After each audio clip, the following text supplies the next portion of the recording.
को powered by Vimal. Vimal बोलो जुबा केसरी. मंडळाच्या पायऱ्यांवरती खरं तर विरोधक आंदोलन करत असतात आणि सत्ताधाऱ्यांसमोर प्रश्न मांडतात. परंतु आज सत्ताधारी आमदार जे आहेत ते विधिमंडळाच्या पायऱ्यांवरती आंदोलन करत होते, परंतु विरोधक आल्यानंतर सत्ताधारी आमदार पळून गेले. आपल्यासोबत बोलण्याकरता जितेंद्र आव्हाड आहेत, जे राष्ट्रवादी काँग्रेस पक्षाचे आमदार आहेत. सत्ताधाऱ्यांचं वाक्य ऐकलं नाही त्यांनी, खाली लिहिलं गिरे तो भी टांग उपर, म्हणजे त्यांनीच कबूल केलं गिरे तो भी टांग उपर. ज्या पद्धतीने सत्ताधारी आज पायऱ्यांवरती म्हणत होते की आम्ही केलेल्या अनेक योजनांचा लाभ जो आहे तो खरं तर जनतेला मिळालेला आहे, विरोधक मात्र फक्त आपली टिमरी वाजवतात असं त्यांचं म्हणणं आहे. हारले ना, 17 सीटांवर आले ना, 45 सीटा मिळवणार असं सांगितलं होतं ना, का नाही दिल्या जनतेने तुम्हाला सीट? कारण का तुमची निशाणी गाजर आहे, गाजर कायम गाजर दाखवायचं. जे गोगावले आंदोलन करत होते ना त्यांना 3 वर्ष सांगतात मंत्री करतो, गाजर. तर मंत्रीपद मिळत नव्हती भरत गोगावलेंना आणि त्यात तुम्ही त्यांना गाजर दाखवलं. मी नाही गाजर दाखवलं, त्यांचे नेते त्यांना गाजर दाखवतात, घ्या गाजर. त्याला गटनेत्यावरनं हलवलं, त्यांना इथनं हलवलं, बिचारा साधा माणूस आहे, गाजर देतात त्यांच्या हातात. भरत गोगावलेंवर मग अन्याय होतो का पक्षांतर? मला तरी वाटतं होतोय, तसं सगळ्यांवरतीच अन्याय होतोय. अजित पवारांच्या संदर्भात आता शहरातले नेते सुद्धा आता टीका करतात आहेत.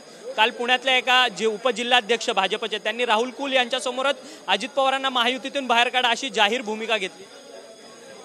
तो त्यांचा प्रश्न आहे, त्यांचा आणि अजितदादांचा प्रश्न आहे, आम्हाला काय करायचंय. अजित पवारांना सातत्याने साईडलाईन केलं जात आहे असं वाटत नाही का? हा प्री प्लॅन आहे का काही? त्यांना साईडलाईन केलं जातं हे सत्य आहे, पण एखाद्या माणसाच्या डोक्यावरती पराभवाचं खापर फोडणं हे चुकीचं आहे आणि त्यातनं त्यांच्या सहकार्यांना चूप बसणं हे तर अत्यंत चुकीचं आहे. संकट आल्यावरती सहकार्यांनी धावून जायला पाहिजे. हे संकट आल्यावर लपणारे सहकारी आहेत. अजित पवारांची जी भूमिका होती त्या भूमिकेवरती खरं तर कुठेतरी भाजपकडनं सातत्याने टीका केली जाते. अजित पवारांवरती बोलल्यावरती त्यांच्या पक्षातली लोक बोलतात महायुतीमध्ये हा सगळा कलह आहे त्यांच्याने. मला काय करायचं त्यांच्या कलहामध्ये, आम्ही सगळे एकत्र आहोत हे बस आहे.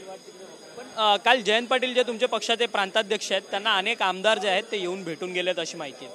अजून देखील आमदार भेटतील. या सर्व आमदारांना काही पुन्हा पक्षात घेण्याचे तुमचे संकेत आहेत? नाही, मला माहित नाही कोण कोणाला भेटलं आणि सगळ्यांना पक्षात घेण्याचे काही संकेत नाही आहेत. परंतु जे न बोलणार आहेत, जे आउटस्पोकन झालेले नाहीत माध्यमांमध्ये, त्यांना शरद पवारांची दारं खुली आहेत का? ते शरद पवारांची दारं ते उघडतील, नाही तर उघडणार नाहीत. मी कोण आहे? मी दरवाजावर उभा आहे का? मला काय करायचंय?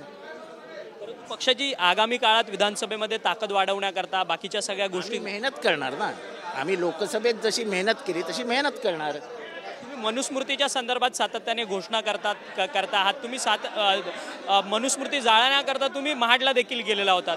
हे सरकार म्हणतंय, अजित पवारांनीच या सगळ्या संदर्भातलं त्यांनी वक्तव्य केलं की मनुस्मृतीची 4 श्लोक आम्ही घेतली नाहीत. विचाराधीन असताना सातत्याने टीका केली. विचाराधीन कोण म्हणाले हे? कोण म्हणाले हे? अजित पवार जर म्हणाले असतील तर मी त्यांचा धिक्कार करतो. तुम्ही मनुस्मृतीचा विचार तरी कसा करू शकता? दुर्दैव आहे. आता नाही म्हणताय कारण का हे महाराष्ट्रभर गेलं. तुम्ही संविधान बदलणार होतात, नंतर तुम्हाला भूमिका फिरवावी लागली कारण का पुरा देशभरातनं विरोध व्हायला लागला. आता मनुस्मृती जर स्वतः अजित पवार म्हणणार असतील विचाराधीन होतं तर मी अजित पवारांचाच धिक्कार करतो. शशी थरूर लोकसभेमध्ये आपला शपथ घेत असताना जे अध्यक्ष आहेत, लोकसभा अध्यक्ष ओम बिर्ला यांनी संविधानाचं नाव नका घेऊ असं त्यांनी टोकलं. संविधानाचं सातत्याने ते नाव घेत होते. म्हणजे हेच बघा त्यांना संविधानाबद्दल किती राग आहे. अहो, ते पार्लमेंट चालतं संविधानानुसार. ते जे पद आहे ते संविधानातनं निर्माण झालंय आणि संविधानाचं नाव नका घेऊ असा म्हणणारा या देशाचा देशद्रोही आहे, बिर्ला देशद्रोही आहे. संविधान आमचा हक्क. दीपेंदर हुड्डा यांनी त्यावेळेस त्यांना हे सुद्धा काउंटर अटॅक करणार ना, का नाही? संविधान आमचा हक्काचा अधिकाराची जाणीव करून देणार आहे. त्याचं नाव नका घेऊ, मग कोणाचं घ्यायचं? मनुस्मृती. धन्यवाद, तुम्ही आमच्याशी बातचीत केली. आमदार जितेंद्र आव्हाड आपल्या सोबत होते. जितेंद्र आव्हाड म्हणतात आहेत की संविधान हा आमचा श्वास आहे, संविधानाचं नाव आम्ही सातत्याने घेत राहू, परंतु ज्या संविधान बदलाच्या गोष्टी सत्ताधारी करत होते त्यांना आता मात्र कुठेतरी निवडणुकीमध्ये पीछे हाट व्हावी लागली आहे, हा त्यांनी कुठेतरी बोध घ्यावा असं त्यांचं म्हणणं आहे. व्हिडिओ जर्नलिस्ट रोहनसह अक्षय मंकणे, TV9 मराठी, मुंबई. को पावर्ड बाय विमल. विमल बोलो जुबा केसरी.